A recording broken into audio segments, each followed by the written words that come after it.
وہ نہ تو استفنس کی حکمت کا اور نہ ہی اس روح کا مقابلہ کر سکے جس سے وہ کلام کرتا تھا۔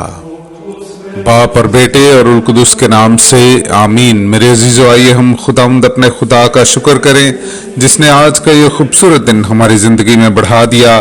تو آئیے عزیزو، ہم آج کے دن کا آغاز بائبل مقدس کی تلاوتوں سے کرتے ہیں۔ آج کی پہلی تلاوت رسولوں کے اعمال اس کا 6 باب 8ویں آیت سے لے کر 15ویں آیت تک۔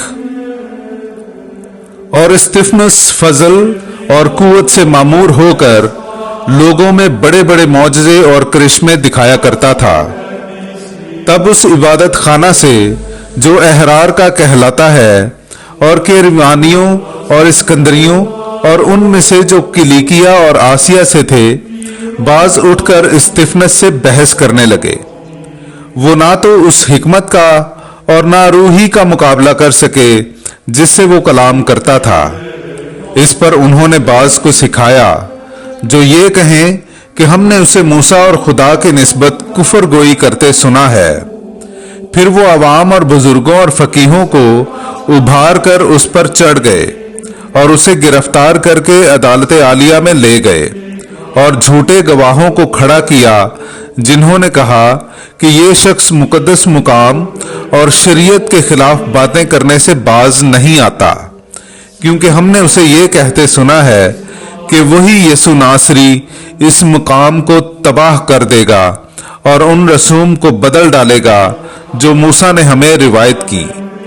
اور ان سب نے جو عدالت عالیہ میں بیٹھے تھے اس پر غور سے نظر کی تو دیکھا کہ اس کا چہرہ فرشتے کا سا ہے۔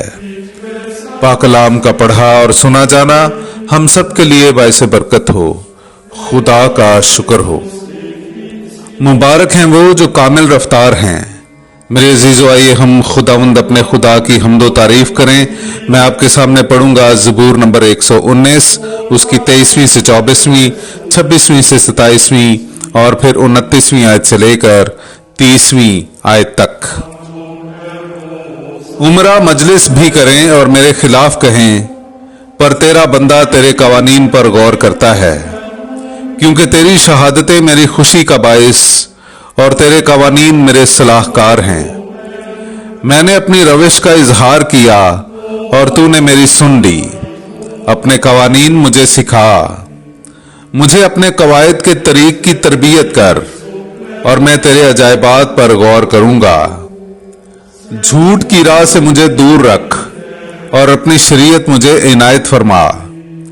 میں نے حق کی راہ کو پسند کیا ہے، میں نے تیری قضائیں اپنے سامنے رکھی ہیں۔ پاک کلام کا پڑھا اور سنا جانا ہم سب کے لیے باعث برکت ہو۔ خدا کا شکر ہو۔ فانی خوراک کے لیے محنت نہ کرو، بلکہ اس خوراک کے لیے محنت کرو جو ہمیشہ کی زندگی تک ٹھہرتی ہے۔ میرے عزیزو، آئیے ہم آج کا انجیلی اقتباس سنتے ہیں۔ انجیل مقدس باب مطابق مقدس یوحنا اس کا 6 باب 22ویں آیت سے لے کر 29ویں آیت تک۔ دوسرے دن اس ہجوم کو جو جھیل کے پار رہ گیا تھا یہ معلوم ہوا کہ اس ایک چھوٹی کشتی کے سوا وہاں کوئی اور نہ تھی، اور کہ یسوع اپنے شاگردوں کے ساتھ کشتی پر سوار نہ ہوا تھا بلکہ اس کے شاگرد اکیلے چلے گئے تھے۔ لیکن اتنے میں اور چھوٹی کشتیاں تباریہ سے اس جگہ کے نزدیک آئیں جہاں انہوں نے خداوند کے شکر کرنے کے بعد وہ روٹی کھائی تھی۔ پس جب اس ہجوم نے دیکھا کہ وہاں نہ یسوع اور نہ اس کے شاگرد ہیں تو ان چھوٹی کشتیوں پر سوار ہو کر یسوع کی تلاش میں کفرنہوم کو آئے، اور انہوں نے اسے جھیل کے پار پا کر اس سے کہا، ربی، تو یہاں کب آیا؟ یسوع نے ان کے جواب میں کہا کہ میں تم سے سچ سچ کہتا ہوں کہ تم مجھے اس لیے نہیں ڈھونڈتے کہ تم نے کرشمے دیکھے، بلکہ اس لیے کہ تم روٹیاں کھا کر سیر ہوئے۔ فانی خوراک ہی کے لیے نہیں بلکہ اس خوراک کے لیے محنت کرو جو ہمیشہ کی زندگی تک ٹھہرتی ہے، جسے ابن انسان تمہیں دے گا،